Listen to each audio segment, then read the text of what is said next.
โอ้เอาแล้วพี่น้องเอาแล้วเขาซื้อ3 ด่างนี่นะพี่น้องโอ้ยักษ์เชลนี่นะยักษ์โคมันบอกเนี่ยพี่น้องก็เอิ้นนกคือละวันนี่ว่าเอาแล้วมีจักซื้อมันตัวนี้เยื่อก็มู่พี่น้องตัวนี้นะกระตุกแม่นบอกพี่น้องนกนี่นะหน้าแดงนี่นะเอาทักทายสบายดีทุกคนสบายดีสวงแรงๆพี่น้องวันนี้เขาซื้อผ้ามายามกับพี่น้องกับเฮาเซอร์ไว้หลายมื้อมายามคู่มือเดี๋ยววันนี้มายามช่วงแรงๆพี่น้องเดี๋ยวมาลุ้นน้ำกันว่าสีหมานบริมานพี่น้องเฮาเซอร์กองเกาะนะพี่น้องกองเกาะหรือว่าแฮวข้อม้านะเพราะว่าหลายท้องถิ่นก็เอิ้นนี่คือกันมีเจ้าก็เขาเอิ้นนั่นเลยเนี่ยเนาะเดี๋ยวไปติดตามรับชมกันพี่น้องว่าสีหมานบริมานโอ้ตกพี่น้องนะบูมันตกลมพัดแห้งหดบ่นี่นะบูมันคือตกนี่นะขากลับมาแปลงพี่น้องเดี๋ยวไปรอลุ้นน้ำกันต่อว่าสิเป็นในเรื่องสิมานบ่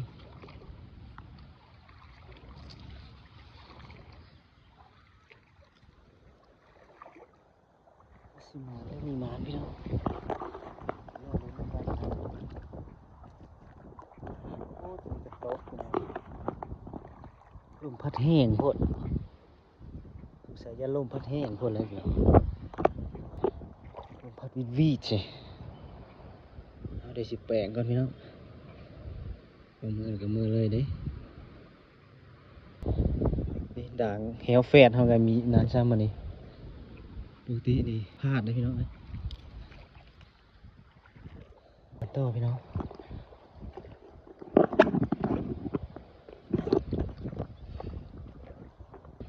โอ้เอาแล้วพี่น้อง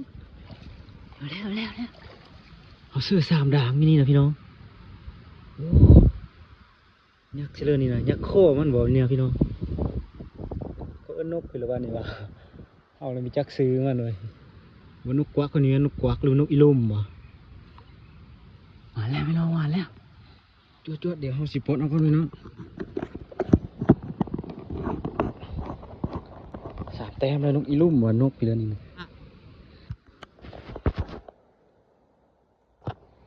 แต้มแล้วพี่น้อง3 ตัว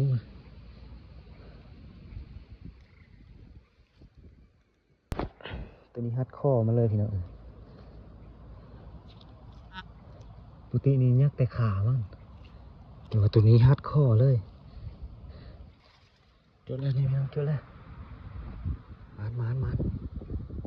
แต่2 ด่างมามันล้มมืดพี่น้อง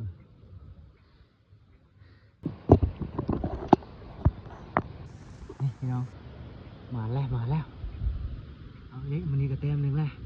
ว่านี่ก็แต้มหนึ่งนี่ก็แต้มหนึ่งพี่น้องมันนกอีลุ่มว่ะนกกระตุกว่ะพี่น้องดูนกกวักก็นกกวักคนนี้แม่นได้นี่นกอีลุ่มนกกระตุกเนี่ยบ้านเฮาเอิญนะเอาเดี๋ยวนี้เลิกอ่ะเดี๋ยวจะแปลงก่อนพี่น้องเดี๋ยวจะแปลงกลับเขาก่อนจอบเอาอยู่นี่พี่น้องเลย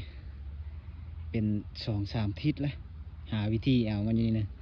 มาต่อมันก็มีเห่าพี่น้องเห่าได้ตัวหนึ่ง2 ตัวแล้วมาต่อมันก็มีเห่านี่ได้บนซุ้มนี่ซุ้มเห่าต่อนี่คือบอนน้ำมัน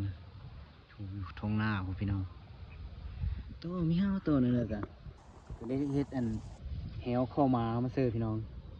เฮ็ดกองเกาะเฮ็ดแฮวเข้ามาเซอร์หากได้3 แต้มแต่มาเซอร์ได้ทิศหนึ่งทิศป่าก็ยังมีทื่อพี่น้องมาแล้วมาชุดนี้มาแล้วย้ายหมายไม่พี่น้องย้ายหมายไม่มาเซอร์แต่ก่อนเขาเซอร์เทิงพูดเซอร์เทิงมีทื่อพี่น้องเห็นหลายอยู่เดี๋ยววันนี้ก็เลยย้ายมาเซอร์อยู่ลุมพี่น้องมาแล้วเดี๋ยวไปละ3 แต้มพี่น้องเห็นหลายอยู่ชาวเบิ้งว่าต่อไปสิมาดอีกวันนึงเลยเดี๋ยวมัดแข็งไว้ก่อนพี่น้องเสียไว้ต่อว่าเนาะตัวนี้เนาะเดี๋ยวมันคอยอยู่ห้องพี่น้องมาแล้วจวดแล้วพี่น้องจวดแล้วจวด